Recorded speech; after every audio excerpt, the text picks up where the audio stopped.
Bonjour à tous, je suis ici avec David de Poisson d'Or, chez Bonjour. Poisson d'Or.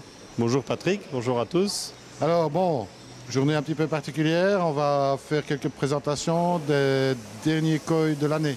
Tout à fait. Alors de l'année, on va nuancer un peu. Disons les dernières koi avant les koi d'octobre et plus spécialement les derniers tosai de l'année.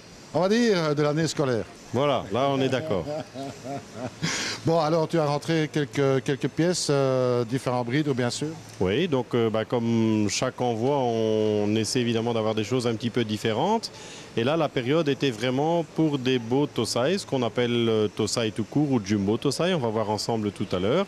Donc un peu comme d'habitude, hein, chez nos éleveurs avec lesquels on travaille le plus, on a eu la possibilité de trouver en petite quantité des très beaux poissons au moment où eux-mêmes font la sélection de ce qu'ils vont remettre en croissance en mud pond, c'est-à-dire en bassin extérieur. Et à ce moment-là, ils refont une dernière sélection et il nous est quelquefois possible de racheter des petites quantités toujours, mais de très beaux poissons qu'on n'a pas la possibilité de trouver autrement dans l'année. Bon, alors bien sûr, toujours possible de faire expédier ces poissons en France, bien sûr. Oui, bien sûr, en France, en Belgique, sans problème. Hein, et comme d'habitude, donc pour tout ce qui est vente à distance, ce n'est pas un problème. Et alors pour celui qui veut venir sur place, il est évidemment le bienvenu aussi. Bien sûr, bien sûr. Alors bon, Jumbo Tosai, les derniers koi de l'année. L'avantage, c'est que je dirais que anticipativement, tout est déjà mis à jour sur ton site internet. Tout à fait. On les a mis donc en ligne fin de la semaine passée, donc c'est-à-dire juste après qu'ils ne soient rentrés. Et on va commencer à les mettre en vente ici fin de cette semaine. On va jeter un coup d'œil là-dedans? Allons-y. Allons-y.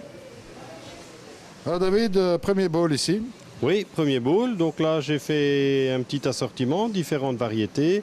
Alors, on y trouve du Doitsu Kohaku, Doitsu Sankei, très bon niveau. Donc là, on est sur du Tosai qui fait entre 20 et 25 cm, un petit 30 pour les plus grands.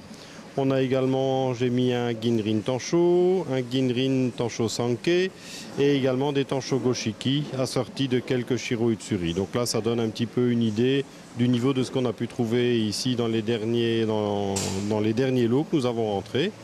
Donc, comme je disais un peu tout à l'heure au moment de l'introduction, ce sont des variétés qu'on trouve évidemment plutôt en saison, mais pas aussi facilement d'abord dans ces tailles-là, déjà de une, et pas nécessairement dans ce niveau-là, au niveau qualité, au niveau taille pour des tosai. C'est ça, bon, très belle qualité bien sûr, hein, très beau Ginrin pour ceux qui en ont bien entendu. Bon, sur des poissons aussi, ils ont déjà une certaine taille, sont des poissons de qualité, comme on l'a expliqué, déjà triés. Donc, évidemment, le prix est un peu plus élevé qu'en début de saison. Absolument, oui. Là, on n'est pas dans une catégorie de prix comme les petits tosai qu'on peut trouver début de saison, mais on est clairement sur un niveau de qualité supérieur, que ce soit en potentiel de croissance, comme en sélection dans les variétés. Donc, c'était du Tategoi au départ. C'était du Tategoi au départ, et alors au moment de la dernière sélection, c'est ce que les Japonais appellent les Tateshita, c'est-à-dire ceux qui acceptent quand même de vendre avant de remettre en bassin de croissance. Donc on peut dire que quelque part, c'est un échantillon de ce qui a été retiré de leur Tategoi. Absolument, Tateshita. Donc, très beau poisson, il n'y a rien à dire. On peut suspecter de très belles croissances sur ces poissons, bien sûr, et un beau potentiel. Oui, absolument. Et puis, je pense qu'il est important aussi de préciser que là, on est dans des poissons, on est sur une catégorie de prix, comme là, en l'occurrence, on se situe aux alentours de 220 € en moyenne. Évidemment, si on prend des poissons à peu près équivalents, mais qu'on attend le mois d'octobre ou novembre, c'est-à-dire au moment où on va y retourner pour la sélection des Nisai, puisqu'il faut rappeler que ces poissons-là, à fin de cette année, ils vont déjà être considérés comme Nisai, puisqu'ils auront été mis 2 étés en croissance en mud pond, si on peut dire, s'ils étaient restés au Japon. Et là, évidemment, on n'a plus la possibilité d'acheter des poissons de ce niveau-là pour ce prix-là. Là, je dirais, au niveau du prix, on est tout de suite au-dessus. Ça, je pense. On va les prendre maintenant, en plus d'avoir évidemment le plaisir de les voir évoluer, de les voir grandir chez soi. Absolument, absolument. Eh bien, on ne va pas rester là, on va continuer. Allons-y. Alors David, deuxième bowl. Deuxième bowl, donc toujours du Tosai, toujours important de rappeler parce qu'on arrive là sur un gabarit où on pourrait évidemment commencer à douter. Alors là, on a mis que du Gosanke. Il y a dans le bowl 2 éleveurs. Pour les Kohaku et les Tansho Kohaku, c'est Nogami qui est devenu un grand nom pour les Kohaku, puisque souvent quand on voit des Koisho qui sont remportés à droite à gauche avec des Kohaku, il est souvent très bien placé avec ses poissons. Donc une très belle souche, des poissons qui ont un très bon potentiel de croissance. Alors ensuite, on a quelques Showa qui viennent de chez Sekiguchi. Alors important, tous les poissons que j'ai sélectionnés là qui sont dans le bowl, c'est important de préciser que ce sont toutes des femelles. Donc là aussi, pour le potentiel pour la croissance, c'est important. Donc voilà, un petit échantillon de ces deux éleveurs-là, qui sont tous les deux très connus, que ce soit l'un pour les Kohaku, l'autre pour les Showa. Et le style de Sekiguchi, ce sont des Showa d'un style un petit peu différent. On va voir tout à l'heure. J'ai également sélectionné des Showa d'un autre éleveur qui est très connu, qui est Issa. Et on va bien voir, il y a une différence quand même assez importante entre ces deux éleveurs, un style de poisson différent, mais tous les deux très jolis. Alors on pourrait évidemment se méprendre sur le fait que ce sont des femelles, hein, mais il faut savoir que bon, avant l'expédition, tous ces poissons n'ont pas été nourris. Absolument, oui, ils ne peuvent pas les nourrir avant l'expédition, faute de quoi ils pollueraient évidemment l'eau pendant le transport. Donc ils ne sont pas nourris avant, et quand ils viennent d'arriver chez nous, on ne peut pas non plus trop les nourrir. C'est important d'aller doucement au début. Il faut rappeler que ces poissons, la semaine passée, ils étaient encore au Japon. Absolument, donc très très beau, oui, hein, pour les Kohaku en tous les cas. Bon, on voit les Showa aussi un très très beau potentiel. Donc on va dire c'est plutôt des Kindai Showa. Oui, tout à fait, absolument. Donc là, on a un petit échantillon. Évidemment, les Kohaku, on en a pas mal. Hein. On a eu l'occasion d'acheter un beau lot. Pour ce qui est des Showa, par contre, ça, c'est en petite quantité. Hein. Ouais, bon, toujours difficile. Bon, je crois que c'est au coup de cœur. Hein. Oui, ça d'une part. Et puis, une fois qu'on arrive sur des poissons comme ça, en général, une fois qu'ils font cette taille-là, il y a souvent les éleveurs, ils n'aiment pas de les vendre. Hein. Ils préfèrent les garder quelques mois de plus et les vendre comme des Nisai, où ils peuvent bien entendu les vendre une catégorie de prix supérieure. Alors les Tansho, évidemment, ils sont déjà très balèzes. Hein. Oui, pour des temps chauds, c'est déjà bien taillé. Et bon, ça reste des poissons qui sont eux aussi disponibles en petite quantité. Hein. Absolument, mais bon, il y a quand même du body là-dessus. On voit que tout y est pour avoir des poissons de grande taille. Oui, la seule chose, c'est que comme le temps chaud est un poisson qui est assez vite, qui a assez rapidement la peau irritée après le transport, ils ne sont pas encore tout à fait comme ils devraient. On voit bien, ils ne sont pas encore bien blancs, tout ça. Mais ça aussi, c'est des suites encore du transport. Hein. Donc ça va se résorber dans les jours à venir. Eh bien, on n'a pas fini, on continue. On continue. Alors, on retourne ici, on reste dans du Gosanke en fait. Oui, Gosanke, essentiellement du Doitsu, l'un de nos éleveurs favoris qui est Shinoda. Donc là, pareil, hein, ce sont des poissons qu'il avait gardés pour mettre en croissance. On est donc là sur des tailles qui se situent entre 20 et 25. Donc Doitsu Sanke, Doitsu Kohaku, Doitsu Shiro Utsuri. Et alors j'ai mis également un ou deux Goshiki qui viennent d'un autre éleveur, qui viennent de chez Hiroi, mais qui sont très beaux aussi. Donc on a encore quelques beaux Shiro qu'on verra ensuite après, d'un autre éleveur qui fait pratiquement que ça.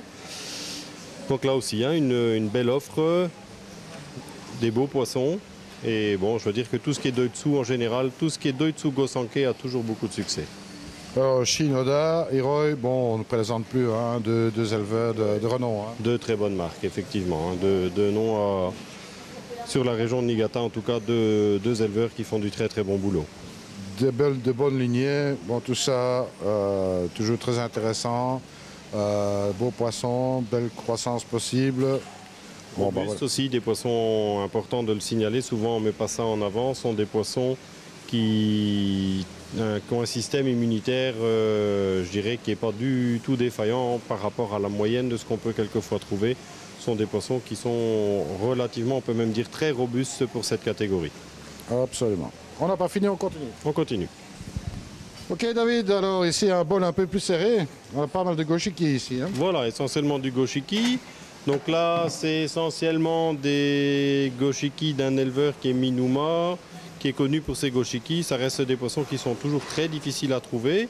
Alors là, on n'est pas sur un niveau extraordinaire de concours, mais des très beaux poissons quand même. Des tailles pour des Tosai qui sont là entre 15-20 pour les plus petits et jusque 25-30 pour les plus grands. Et déjà un bel équilibre. Une belle balance au niveau des couleurs, donc des beaux poissons. Bon, ici, évidemment, la gamme de prix est un peu différente. Oui, tout à fait. Là, on est, je dirais, un petit 80 € pour les plus petits, jusque 220 pour les plus gros et les plus beaux. Bon, on peut quand même dire aussi que dans ces dernières sélections, enfin, je veux dire, la gamme de prix s'étale vraiment d'une vingtaine d'euros, je dirais, jusqu'à... Oui, tout à fait. On a, je dirais, les premiers prix pour ce dernier envoi qu'on a reçu là maintenant du Japon, c'est d'une vingtaine d'euros, jusque, je dirais, 500-600 euros pour les tout beaux Jumbo Tosai qu'on a reçus, comme les Showa Dissa par exemple. Ouais, on parle bien de la gamme de prix générale, de ce qui est rentré, et pas de ce que vous voyez dans le bowl. Hein. Oui, oui, tout à fait. Important de préciser. Sans ça... Enfin, remarque, les clients voudraient bien. Oui, sans doute. Bon, on va continuer. On y va. Alors David, le superbe Kindai Showa ici. Oui, Kindai Showa, de chez l'éleveur dont je parlais tout à l'heure, qui est Issa. Donc des très beaux poissons aussi, un beau potentiel pour le futur. Des poissons qui font aller entre 25 et 30 cm toujours. Et alors, j'ai pas résisté à la tentation de mettre quelques beaux Yamabuki. On est parvenu encore à acheter un lot de Yamabuki chez un de nos éleveurs favoris qui est très connu pour ces poissons-là, qui est Izumiya. D'ailleurs, on va terminer par là ensuite. On a encore pu également acquérir quelques Nisai de chez lui, donc des poissons de 2 ans qui font 45-50, qu'on va voir juste après. Donc ici, Kindai Showa. Bon, Isa, c'est toujours des poissons à très grand potentiel. Hein. On sait que bon, Isa fait aussi de très beaux résultats dans les Koisho notamment. Oui, oui, absolument. C'est un éleveur qui est, c'est vraisemblablement un, si pas le plus connu pour les Showa dans le Nord. Hein. C'est ça, alors des très très beaux Showa là-dedans. Bon, nous, on a notre idée sur lesquelles il faudrait prendre. Hein. Ah, tout à fait, oui. Oui, oui. Et on était d'accord pour une fois. Ah bah, pas pour une fois, pour une fois. Je pense pas que c'est pour une fois. Hein. Non, Bon, je plaisante. bon, il y a du potentiel là-dedans. Bon, ça vaut la peine quand même de se déplacer pour les voir dans un bowl, hein, parce que franchement, c'est toujours très délicat de le faire par Internet. Bon, bah, si on n'a pas le choix, on n'a pas le choix, c'est autre chose. Oui, ça donne une bonne idée, mais c'est sûr que sur place, il y a beaucoup plus de quantité. Et donc évidemment, il y a moyen de voir beaucoup plus de choses en se déplaçant, ça c'est sûr. C'est clair que bon, là on peut voir directement la différence qu'il y a entre les différents individus et faire une sélection plus pointue. Absolument. Voilà, rien à dire, hein, Izumiya. Bon, les Yamabuki, il y en a quand même pas mal hein, chez toi. Oui, oui, oui. Là, on a pu avoir un lot, on a pris tout le lot qu'on a pu prendre. Oui. Là, en principe, on devrait pouvoir finir la saison. Allez. Eh bien, écoute, on n'a pas fini, on va encore se faire plaisir. Un petit dernier. Un petit dernier pour la route. On y va. Restez avec nous. Alors, dernier petit bol ici, David. Dernier petit bowl. Donc là, j'ai mis deux choses, je dirais, de 2 éleveurs, même 3 éleveurs. Je vais dire une bêtise. Donc, il y a bien 3 éleveurs. Donc, pour ce qui est Sankei, pour commencer, on a des femelles Sankei, toujours Jumbo Tosai de chez Marudo. On en a également 2 Sankei là dans le bowl de chez Kataoka, qui fait des très beaux Sankei aussi. Chaque année, il a l'air de vouloir se spécialiser d'ailleurs pour les Sankei. Et alors j'ai mis 2 Nisai, donc ça ce sont des koi de 2 ans, contrairement aux Sankei. Les Yamabuki qui sont en fait de chez Izumiya. Là on a eu l'opportunité d'acheter aussi un lot de femelles Izumiya de très belle qualité. Donc des poissons de 2 ans qui font entre 45 et 50 et là aussi garantie femelle. Oui, bon, bah, ça se voit directement. Hein, Oui, puis, à la forme du corps, on ne peut pas beaucoup se tromper. Le réel intérêt d'Izumiya, c'est qu'évidemment le jaune reste bien jaune. On a une très bonne évolution dans le temps. On a fait des essais avec d'autres éleveurs de Yamabuki où on avait plus souvent des problèmes qui avaient tendance à pâlir avec le temps. c'est ça. Parfois aussi, certains éleveurs font des variétés qui sont très claires au départ et qui foncent que bien plus tard. Oui, absolument. Donc, bon, ça c'est un peu la particularité du Yamabuki. Bon, ici on ne peut pas se tromper, hein. Bon, ça reste stable. Oui, oui, tout à fait. Et alors pour ce qui est des Sankei, il y a un beau Maruten Sankei dedans. Le niveau des Sankei est aussi très très bien. Et là aussi, hein, c'est des poissons qui sont compliqués à trouver de ce niveau-là. En Tosai, il y en a toujours très très peu et on est toujours très content quand on peut en trouver un peu. Absolument. Bon, ben, tout ça sont des poissons évidemment qui demandent à mûrir, hein, puis et voir comment ça évolue. Oui, le réel plaisir des poissons de cette catégorie-là, pour celui qui est amateur, c'est de les voir évoluer parce que ce sont des poissons qui grandissent relativement vite et bien et qui permettent de garder des poissons d'un très bon niveau, même après quelques années. Et ben voilà. Bon, ben, ça donne une petite idée. Ce qu'on peut peut-être une fois faire aussi, sans nécessairement les pêcher, c'est de faire une petite vidéo dans un bassin où on montrera. On a fait l'essai l'année passée de mettre en croissance justement des Jumbo Tosai, donc un lot qu'on avait acheté en Go Sankei.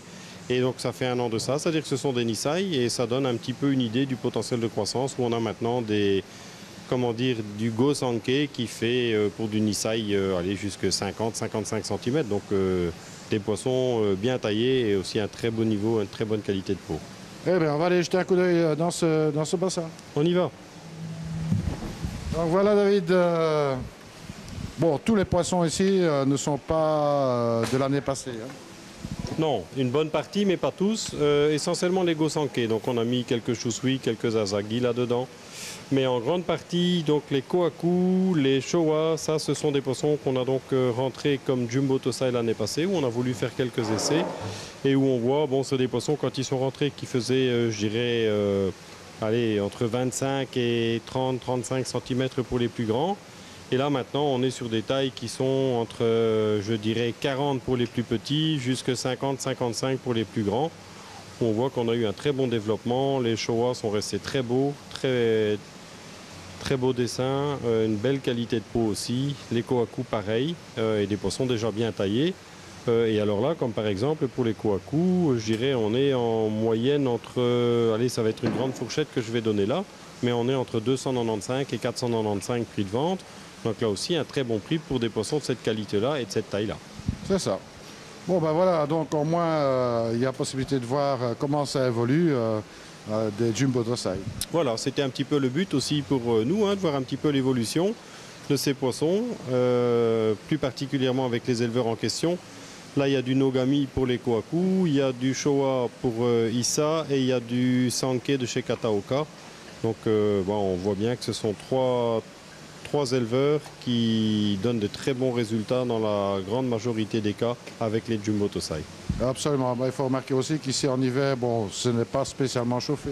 Non, tout à fait. Nous, on a, je dirais, dans la serre en hiver, on doit tenir quoi? Entre 12-13 degrés. Bon, évidemment, sans chauffer vraiment, ça nous permet quand même de continuer de les alimenter sans qu'ils soient poussés. C'est-à-dire que ce n'est pas des poissons qui sont maintenus à 25 degrés comme c'est quelquefois le cas, même souvent le cas chez certains éleveurs dans le sud. Là, évidemment pas. Donc, c'est quand même des poissons qui grandissent bien, même en les sans vraiment les pousser au niveau de la température. C'est ça. Donc, on peut constater que bon, on peut avoir des pièces de grande taille sans nécessairement passer dans le sud. Ça, d'une part, et sans devoir nécessairement aussi chauffer pendant toute l'année. C'est aussi important de le préciser. Donc là, c'est clairement au niveau du développement. Bon, c'est sûr qu'on n'a pas des poissons non plus comme on pourrait avoir dans le sud, où on va avoir des fois des poissons jusqu'à 60 cm en 2 ans. Mais on a quand même là, je dirais qu'on s'en approche. Hein. On est entre, comme je disais tout à l'heure, 40, 50. Donc ça reste une taille tout à fait respectable pour des poissons comme ça. Alors on rappellera aussi que bon, ben, toute cette sélection, ces derniers Jumbo Tosai de 2014 sont visibles sur le site internet. Absolument, donc ils sont visibles sur le site, ils sont également commandables en ligne. Et puis pour tous ceux qui veulent avoir le plaisir de nous rendre visite, ils sont bien entendu visibles au magasin. Absolument. Et je peux vous dire que le déplacement vaut toujours la peine ici. N'hésitez pas à faire un tour ici chez Poisson d'Or. Il y a de quoi faire, de quoi passer une journée agréable. Il y a bien sûr tout ce qui concerne le bassin, tout le matériel. Il y a quelques nouveautés, dont la fameuse bulle. Oui, on a une bulle pour ceux qui veulent voir leurs poissons de près. C'est donc une bulle flottante, donc dans une sorte d'anneau flottant, qui est en fait rempli d'eau et où on a le plaisir de voir les koi monter quelque part dans la bulle qui se trouve donc au-dessus du niveau de l'eau et qui les montre un petit peu en gros plan. C'est pas mal. C'est sympa, on va dire comme ça. Puis bon, toujours d'autres variétés aussi. Hein. On rappelle, il y a quand même une grosse sélection ici aussi d'esturgeons. Oui, on a beaucoup d'esturgeons. On a d'ailleurs encore reçu quelques très beaux gros esturgeons la semaine passée. Donc on a de tout, hein, que ce soit du berry, du diamant, de l'albino, du stellatus, vraiment de tout. On a une belle sélection d'esturgeons pour le moment aussi. C'est ça. Bon, matériel à profusion, de la nourriture, des bactéries, enfin tout ce qu'il faut pour avoir un bassin équilibré. Absolument, et des belles plantes également. On a reçu là maintenant tout ce qui est plantes un petit peu semi-tropicales comme les lotus, les nélombos. On a des très beaux pieds de nénuphars, enfin tout ce qu'il faut en plantes. Et bien entendu, la division incomparable de l'aquariophilie, hein, puisque bon là, il y a de quoi faire aussi bien en marin qu'en eau douce. Absolument, ça peut, puis ça peut être une visite intéressante quand il fait un peu moins beau. Absolument, mais il ne faut pas nécessairement attendre qu'il fasse mauvais pour venir. Non, tout à fait. Eh bien, je te remercie David pour toutes ces explications. Et puis, nous, on se revoit bien entendu au plus tard pour les coilles de novembre. Tout à fait. Donc là, comme d'habitude, hein, en octobre, on repart au Japon pour la sélection pour le fameux week-end des coilles d'octobre. Eh bien, voilà, à très bientôt. Et comme je dis toujours, surtout, ne soyez pas sages. Salut à tous.